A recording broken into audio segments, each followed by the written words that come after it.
The Meaning of Marxism by Paul D'Amato. Section. Talking about a revolution. Our school books would like us to believe that social change must always be gradual and peaceful.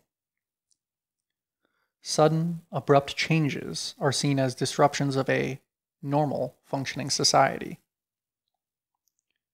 Respectable society looks upon mass protest, civil disobedience, strikes, disruption, and revolution with horror. But fundamental social change rarely comes gradually.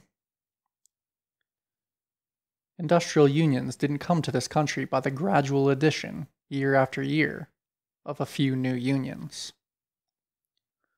On the contrary, mass industrial unionism came in an explosion of organizing and mass strikes over a period of about 5 years, from 1934 to 1938. The gains of the civil rights movement were achieved through heroic civil disobedience and mass protest in the face of systematic racist terror. While governments caution the governed to act peacefully and refrain from drastic action, they themselves reserve the right to use overwhelming force. There was nothing gradual about the invasion of Iraq. Moreover, the modern capitalist class rose to power on the basis of revolutionary violence. The heirs of 1776 are no exception.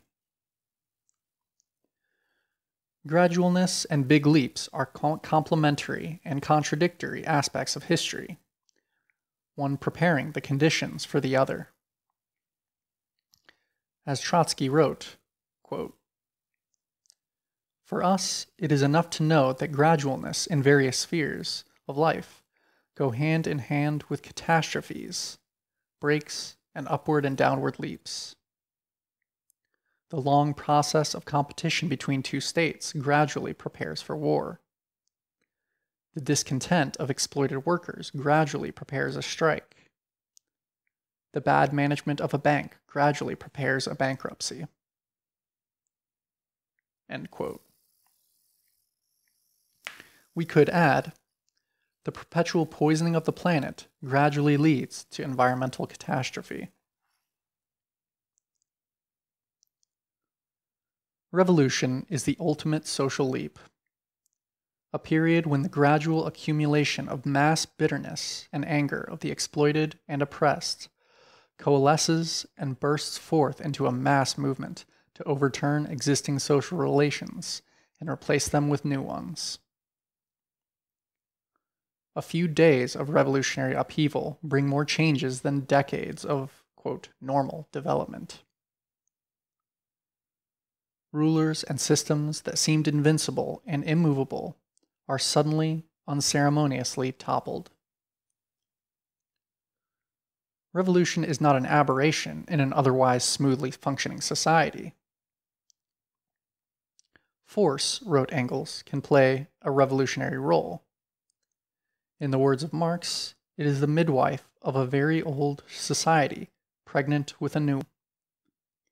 It is the instrument with the aid of which social movement forces its way through and shatters the dead, fossilized political forms. End quote. The last 3 centuries have been filled not only with wars, also with revolutions and near revolutions.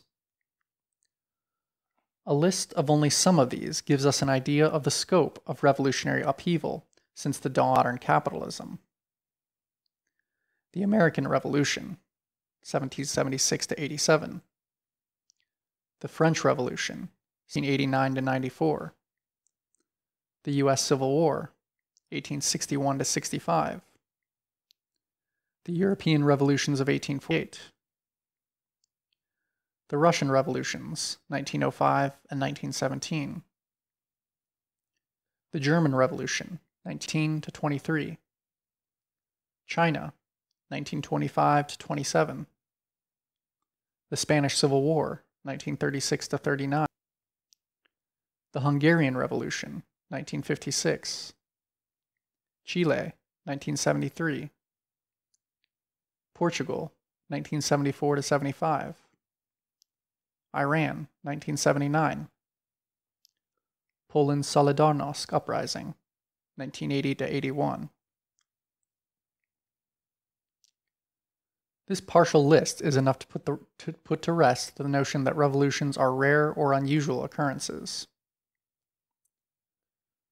What is striking in all the 20th century revolutions is the central role of mass strikes and of working class self-organization in the form of elected councils of workers' delegates, by whatever name they are called. End section.